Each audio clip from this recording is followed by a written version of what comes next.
César Azabache está con nosotros, abogado penalista. Nos encanta recibirlo porque siempre nos da un panorama clarísimo de lo que está pasando y él nos ayuda a hacer un poquito este balance de fin de año. César, querido, ¿cómo estás? Muy buenos días. ¿Lo tenemos conectado? Patricia, ¿cómo estás? A tus órdenes, encantado de acompañarte. Te escuchamos, César. Bueno, César, ¿cómo acabamos este año tan convulso en términos de políticos, exmandatarios, personas que están vinculadas a casos de corrupción? ¿Cómo termina la aventura, Pedro Castillo, en términos judiciales, César? Bueno, creo que la aventura, llamémosle así, de Pedro Castillo, no sé si me escucha, Patricia. Perfectamente, César. Te escucho perfecto. ¿Se me escucha? Sí, te escucho perfecto. Bien, bien. Creo que el caso de Pedro Castillo, creo que de varias formas, el caso de Pedro Castillo ha cerrado un periodo que podríamos llamar de instalación o de emergencia o inicios y va a comenzar un derrotero propiamente judicial. Hay dos, en mi opinión, cosas por resolver que van a ser muy importantes. La primera consiste en representar ante los tribunales el peso específico de los casos sobre corrupción, que en este momento no tienen una expresión de judicial. Castillo está en prisión preventiva por el golpe de Estado que intentó, no por ninguno de los casos por corrupción que se han presentado en su contra, ni por el que está en el Congreso, en mi opinión, extrañamente congelado, el que corresponde a la denuncia de octubre de este año, y los otros 7 que todavía están en la Fiscalía y que ya no enfrentan los impedimentos que imponía su condición de presidente en ejercicio. Y hay una escena que hay que resolver, expresar en términos judiciales los casos sobre corrupción.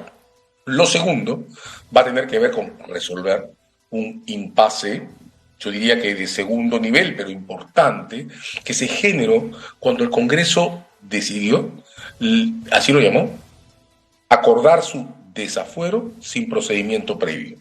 Esto ocurrió el domingo 11 de diciembre. Eso acordó que el señor Castillo estaba desaforado y en consecuencia se le podía procesar por el golpe de Estado en un solo acto, en una sola sesión, sin acusación, sin defensa previa. Este es un asunto que va a ser discutido en la Corte Suprema con ocasión a la apelación de la prisión preventiva de Castillo. Tengo que decirlo, la decisión que tome la Suprema sobre el modo de sanear o la falta de necesidad de sanear, yo creo que es necesario hacerlo, esta manera de proceder del Congreso va por un lado, su situación es irreversible. Incluso si la Suprema hiciera objeciones al procedimiento parlamentario y le impusiera resolverlo, eso no tiene por qué afectar la situación de Pedro Castillo. Pero en este momento, a partir de el inicio de lo que podríamos llamar los procedimientos judiciales más estables, es muy importante cuidar los procedimientos y cuidar las formas. Porque con 6 estados... ¿Parece innecesario que el Congreso se haya saltado o se salte algún paso para beneficiar un futuro juzgamiento de Pedro Castillo? Me parece, César, que se tiene que ir un poco con pies de plomo, ¿no es cierto? Y sin interpretaciones audaces de la Constitución, sino aplicando las reglas, ¿no es cierto? Absolutamente. De hecho, hay que reconocerlo, hemos estado en un ciclo en el que desde varios frentes hemos promovido varias interpretaciones audaces de la Constitución, tratando de buscarle puntos de equilibrio y respaldo, y la Corte Suprema ya declaró, cuando autorizó el procedimiento preliminar contra Castillo, que no iba a admitir ninguna interpretación audaz. Lo dijo también el Tribunal Constitucional cuando resolvió el caso de traición a la patria, de modo que en efecto no hay ninguna necesidad de violentar procedimientos o apresurarlos, más cuando, Patricia, un caso que está siendo observado por 6 repúblicas en América del Sur, más allá del sesgo arbitrario, artificial, que ellas han mostrado tener al pretender que Castillo solo está preso por el gol, por intentar cerrar el Congreso, verdad a medias, y en una situación de ese tipo, el caso tiene que protegerse de lecturas externas, hechas, por ejemplo, por el sistema interamericano, que en este momento podría validar esa teoría artificial, porque de cierta forma es cierto, en los hechos, que en la prisión está por cerrar el Congreso y no por los casos de corrupción. Las cosas tienen que recuperar el equilibrio en esa parte que no. Si lo recuperan, entrarán en el terreno de un proceso judicial que tendrá sus dificultades de tiempo, pero que podrá transitar más o menos equilibradamente, o lo más equilibradamente que podamos garantizar. Ahora, recordemos que no es una originalidad ni raro que una persona que esté requerida por varios casos esté presa por uno, ¿no es cierto? Lo hemos visto incluso con Montesinos o con Fujimori ya juzgados, ya sentenciados en la cárcel, a los que se les sigue juzgando por otros delitos. Digamos, ese escenario con Pedro Castillo no tendría nada de extraño, pero se tienen que, me imagino, desatorar los otros casos para que puedan seguir su curso y que no haya esas irregularidades. César. Sí, tu comentario es correcto. Es una situación que debe ser temporal, pero que debe ser resuelta, por tanto, en el menor tiempo posible. Estabilizada como esté, no va a ser posible que nadie mantenga objeciones retrospectivas. Es decir, si el sistema judicial se pone al día y logra expresar en términos formales los cargos sobre corrupción que ahora pesan sobre Castillo, pues nadie pretenderá que como en el día 1 había un desbalance, entonces todo deba ser anulado, dejado sin efecto. Eso no es real. La propia Corte Interamericana de Derechos Humanos, déjame decirlo, en un caso muy complicado como el de Castillo Petrucci, pero luego en Berenson y ya en una línea completa de jurisprudencia, ha dejado en claro que cuando se producen impases, y mira que en el caso de Castillo Petrucci el impasse era tan grave como entrometer a la justicia militar en casos contra civiles, incluso en esos casos la solución de los problemas de desorden procesal no provocan automáticamente la liberación de nadie. De acuerdo. Si el detenido merece y necesita estar detenido. Ahorita está retenido Pedro Castillo, bueno, buena parte de su entorno presidencial que estuvo involucrado en casos de corrupción, llámese ministros, llámese asesores, pero ¿hasta dónde este delito específicamente de haber quebrado la Constitución, ¿no es cierto?, que se le ha tipificado como un delito de, a ver, corrígeme, ¿cómo es? El delito por el cual se le ha tipificado para ponerlo de rebelión, efectivamente. ¿Cuántas personas más pueden correr la misma suerte que Castillo en el futuro inmediato? Es decir, Aníbal Torres está con preventiva, ¿no? Está, perdón, tiene con comparecencia. Betsy Chávez, algún otro ministro, su gabinete, ¿hasta dónde se puede extender esta acusación e involucrar a más culpables, por decirlo de alguna manera, ¿no? Sí, de varias maneras el caso por intento de rebelión, que es el que más nos ha llenado los ojos en estos días, es el menos potente en términos expansivos. De acuerdo. El gabinete casi en pleno renunció cuando se produjo la medida y esta vez para esos fines se pone a salvo la responsabilidad penal de sus integrantes. Se ha comentado mucho que la situación de Aníbal Torres, que ya está procesado, y la señora Betsy Chávez, que no ha dado señales o no dio señales de desvincularse del evento, puede estar atravesada por ese hecho. No termina de quedar claro si las gestiones intentadas para detener a la fiscal de la Nación o cerrar el Congreso fueron hechas personalmente o por interpósita persona. Ahí hay un punto que la Fiscalía aún deberá contestar y que es clave, ¿verdad? Porque hay que decir esto, Patricia, además de no ser el más potente en expansión, es el más difícil en términos legales. El delito de rebelión no corresponde literalmente al golpe de Estado. Corresponde al hecho de haber intentado usar la fuerza en el contexto del golpe de Estado. Y las dos expresiones de esa fuerza que se han recogido son el intento de detener a la fiscal de la Nación, que le investiga, y el intento por cerrar el Congreso. La Fiscalía, hasta donde entiendo, ha hecho los allanamientos que hizo con ocasión a ese caso en el intento o tratando de reconstruir las comunicaciones que pondrían en evidencia ambos movimientos. Y eso es lo que van a permitir estirar, si es el caso, la lista de imputados más allá de la señora Chávez, si corresponde, el señor Aníbal Torres, que ya está imputado, y el señor Pedro Castillo mismo.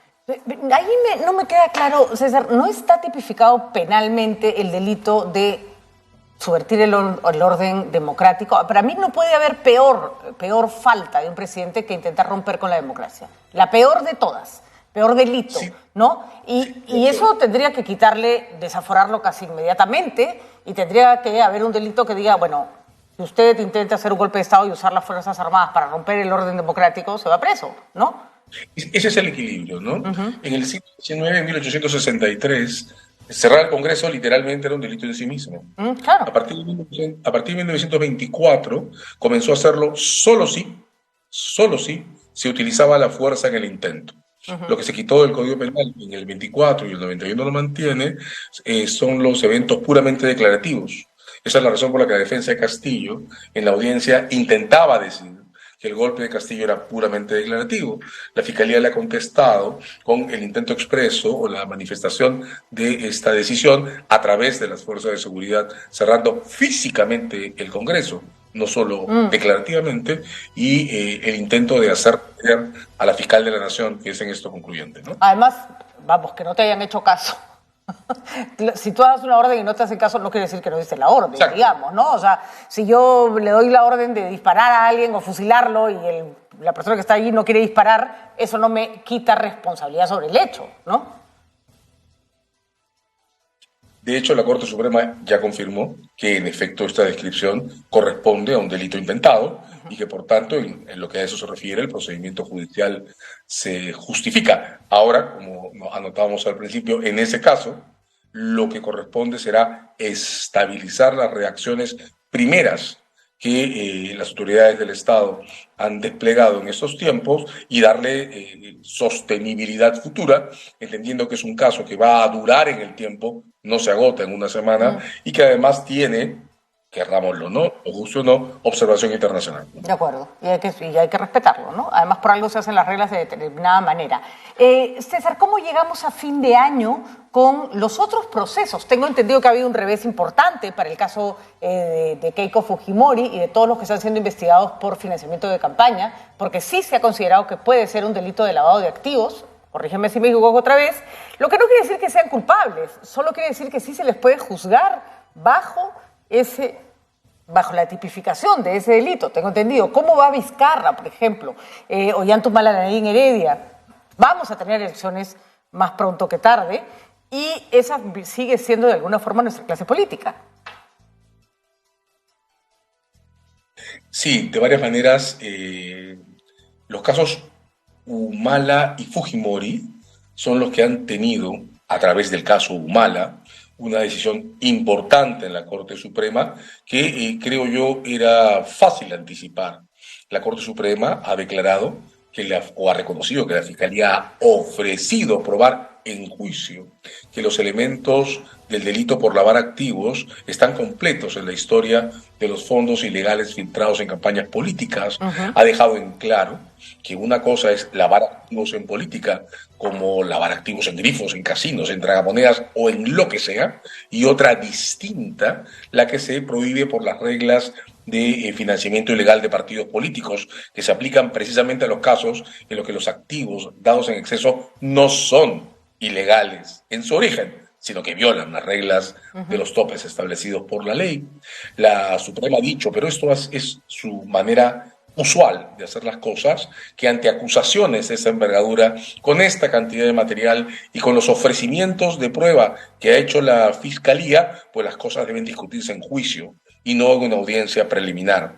Con eso, como bien has notado, la Fiscalía no está condenando a nadie ni anticipando ninguna condena, solo está validando el hecho que estas cosas se discuten en un procedimiento principal. Este año que comienza, el 23 entonces, será el año de los primeros juicios contra personas acusadas por estas filtraciones de fondos ilegales en campañas políticas, de fondos lavados a través de la política. Los señores Humala Heredia serán absueltos o condenados, eso lo veremos al final de los juicios. Los debates no son sencillos, los compromisos probatorios de la Fiscalía son muy altos y entonces habrá que estar atento a la decisión final, que para nada está anticipada en esta primera de la Corte Suprema. El señor Vizcarra, lo he mencionado también, ha sido acusado, de modo que el año que viene, el 23, lo que veremos será el debate sobre la admisibilidad de la acusación. No va a ser un juicio. Va a ser probablemente todo este año la discusión preliminar sobre si habrá o no un juicio contra él en el año 24. De modo que hay un año de diferencia entre estas cosas. Falta aún que la Fiscalía termine de instalar en forma un debate paralelo, irá paralelo al de Vizcarra, respecto a la señora Susana Villarán, también acusada ya por recibir fondos ilegales en la en la campaña por el no del año 13. En Esa es caso, básicamente la agenda que se va a desarrollar en este año. Estos casos. Disculpe la interrupción, César. En el caso de Susana Villarán, el caso es más fácil. O sea, ella sí era funcionaria pública y ningún funcionario público puede recibir dinero ilegal, ¿no es cierto? Y ella además ha reconocido públicamente haberlo recibido.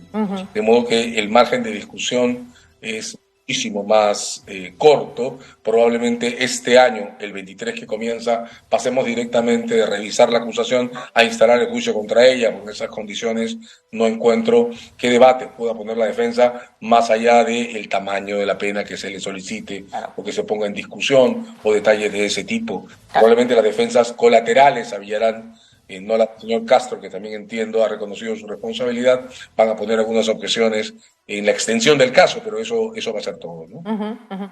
Y la gente, muchas de las críticas a Fiscalía son no avanzan, no hay nada, no tienen pruebas. Que no acusen rápido no quiere decir que no tengan pruebas.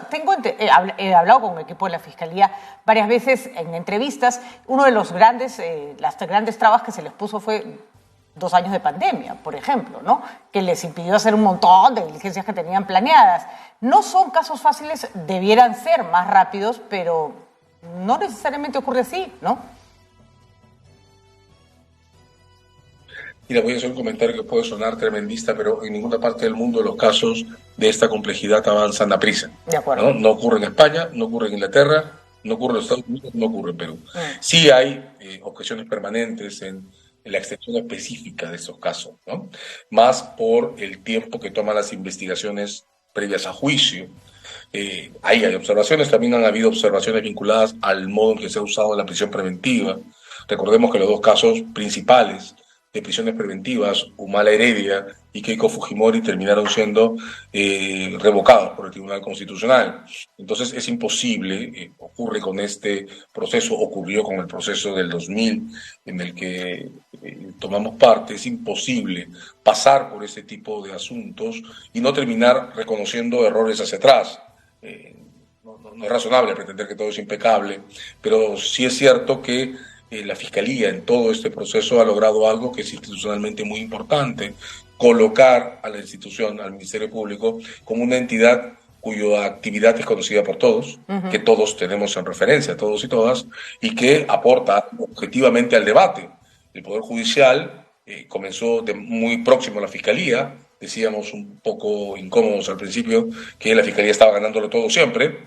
En el último año, después de la pandemia, el judicial ha empezado a diferenciarse de la Fiscalía, a mostrar que tiene valor que agregar en estos procesos y cosas que decir, de modo que creo que entramos al 23 en estos casos, los megaprocesos sobre corrupción, y alcanzo con esto hasta el caso Vizcarra, que probablemente es el último de la lista del tiempo, con un esquema bastante equilibrado y con un judicial que tiene posición para distanciarse de la Fiscalía, ¿no? Incluso a veces el hecho de que se demoren estos casos ayuda a que las decisiones no se tomen en caliente y sobre la base de la presión de la opinión pública, ¿no es cierto? Los jueces y fiscales son seres humanos y no se pueden abstraer a veces, o no, por más que sea parte de su trabajo, de una presión fuertísima. Yo a veces prefiero que pase el tiempo y que puedan hacer su trabajo sin el griterío, ¿no?, de una población que quiere, con justa razón probablemente, ver castigado al corrupto el día de mañana, ¿no? Sí, hay sin embargo un equilibrio que obtener, ¿no? Porque en este momento un proceso complejo está tomando en promedio 10 años, y 10 años son la cuarta parte de la vida laboral de una persona. De modo que en caso alguien sea declarado inocente, al final de un ciclo de esa extensión, pues la cuarta parte de su vida profesional ha sido perdida. Entonces hay que tener mucho cuidado. Totalmente. Y claro, tolerar extensiones de este tipo cuando es estrictamente necesario, no utilizar este modo de aproximarse a las cosas mucho tiempo y una prisión preventiva anticipada como una regla, sino solo como algo inevitable en casos extremadamente difíciles, ¿no? Sí, pues lo que pasa es que si la combinación juicio largo y prisión preventiva, esa es realmente una combinación perversa. Bueno, César, nos espera un año movido. Además, recordemos que se ponen doblemente movidos estas situaciones cuando hay procesos electorales, que ya sabemos tendremos más temprano que tarde. Pero yo creo que ese discurso que es absoluto, hay que combatir ese discurso que es absolutamente falso y además cargado con una intencionalidad de ya ven, no hay pruebas, no hay nada de qué acusarlo. No, tranquilos, espérense. De repente no se le declarará culpable al final, pero que no se acuse en 3 meses no quiere decir que no hay caso, ¿no? Es exacto, hay que tener cuidado y hay que aprender a encontrar el equilibrio en este lenguaje especial que es el judicial y que hay que decirlo, Patricia, está transitando en un entorno institucional que en lo demás anda desmoronándose. Eso también afecta el modo en que observamos estos procesos. Claramente. Muy bien, César, muchísimas gracias por haber estado con nosotros. Vamos entonces a seguir conversando. Que tengas un magnífico año. Creo que la única ventaja de haber tenido este año tan terrible es que probablemente sea muy difícil que el próximo sea peor. Así que en lo personal, la mejor es lo mejor y también para el país, por supuesto. Un abrazo, César. Gracias por todo. Gracias, Patricia. Abrazos enormes. Muchos saludos.